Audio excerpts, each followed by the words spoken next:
તો જય હિન્દ ને જય માતાજી ને રામે રામ ડાયરા ને વિપક્ષના નેતા એવા ઈસુદાનભાઈ ગઢવી. તો ચાલો આપણે ઈસુદાનભાઈ ગઢવીને સાંભળી કે શું કે છે, પછી આપણે ચર્ચા કરીએ. મિત્રો, 10 ઓક્ટોબરે રાજુભાઈ કરપડા બોટાદ પહોંચ્યા હતા કડદા કાંડ બંધ કરાવવા માટે. આજે રાજુભાઈ કરપડા પ્રવીણ રામને 3 મહિના જેલમાં થશે, 90 દિવસ. મને બરોબર યાદ છે, જયારે એ બોટાદ ગયા ત્યારે એક ઉમ્મીદ સાથે ગયા હતા.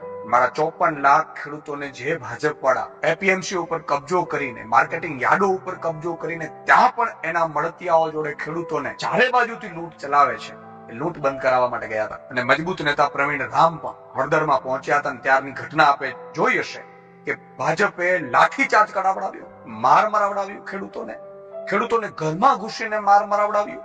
અને પછી આખી સમગ્ર ઘટનામાં ઉલટા ચોર કોટવાલને દાટે એવી જ રીતે રાજુ કરપડા, પ્રવીણ રામ સહિત 85 ખેડૂતોને જેલમાં નાખી દીધા. આજે રાજુભાઈ અને પ્રવીણ રામ જેલમાં છે. હું 54 લાખ ખેડૂતોને યાદ અપાવવા કહું છું કે તાલુકા જિલ્લા પંચાયતની ચૂંટણી આવે છે, તમારા ને મારા માટે એમણે લાઠીઓ ખાધી છે, જેલ ભોગવી છે. ભૂલી તો નથી ગયા ને? બસ ભૂલતા નહીં. જય જવાન જય કિસાન. તો આ પરિસ્થિતિ છે ગુજરાતની કે તમે ખોટાનો વિરોધ કરો અને સરકારનો વિરોધ કરો એટલે તમને જેલમાં નાખી દેવામાં આવશે. તો માત્ર 1-2 દિવસ માટે નહીં, પણ 3 મહિના લગી તમને જેલમાં નાખી દેવામાં આવે છે. આ ગુજરાતની પરિસ્થિતિ છે કે તમે ખોટાનો વિરોધ કરો કે શિક્ષણને લઈને વાત કરો, ખેડૂતોના હક માટેની વાત કરો તો તમને સીધા જેલમાં નાખી દેવામાં આવે. આ ગુજરાતની પરિસ્થિતિ છે. આમાં કોઈ સરકારનો વાંક નથી, પણ વાંક આપણા બધાનો છે કે આપણે એક પાર્ટીને એટલી મજબૂત બનાવી છે કે પાર્ટીને કોઈ જાતનું કઈ ડર જ નથી કે જનતા ગમે એમ કરે, હવે તો અમે રાજ કરશી, તમારું કોઈ પણ જાતનું હાલશે નહીં. વાંક સરકારનો નથી. આપણે કોઈ પણ પાર્ટીને 30 વર્ષ લગી જો સત્તામાં રાખીને તો એ પાર્ટી એટલી મજબૂત થઈ ગઈ છે કે તમારું ક્યાંય પણ હાલવાનું એટલે એની તાનાશાહી સમજી લ્યો.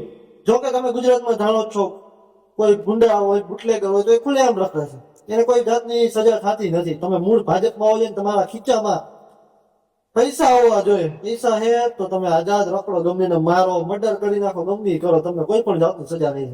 આ ગુજરાતની પરિસ્થિતિ છે ને, હરેક વ્યક્તિ જાણે છે કે ગુજરાતની જનતાને કેટલી સુરક્ષિત છે કે નહીં.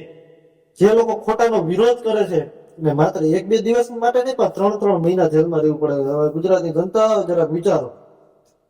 વાક સરકારનો નથી, વાક આપણો છે. આપણે એક પાર્ટીને એટલી મજબૂત બનાવી છે ને કે પાર્ટીને કોઈ જાતનો ડર જ નથી. એને ખબર છે ચૂંટણી આવશે ને કઈક કરીને જનતાને જ પાછા આમ લઈ લઈએ આપણે. જનતા 2 દિવસમાં ભૂલી જાય બધું. ગમે એટલો અત્યાચાર કરશો, વધીને મહિનો દી, 10 દી, મહિનો દી, 2 મહિના, 2 મહિનામાં બધું ભૂલાઈ ગયું. આ ગુજરાતની પરિસ્થિતિ છે. કેટલી ઘટના ઘટી ગુજરાતમાં. અગ્નિકાંડ લઈ લ્યો, મોરબી દુર્ઘટના લઈ લ્યો, હરણીકાંડ, ગંભીરા બ્રિજ, કેટલી દુર્ઘટના. હાલ ચોમાસામાં રસ્તા બધે ધોવાઈ ગયા, ખાડા ને બધું. આવી પરિસ્થિતિ છે ગુજરાતની. ગુજરાતની જનતા જાગે તો સારી વાત છે. તો જય હિન્દ, જય માતાજી, રામે રામ ડાયરા.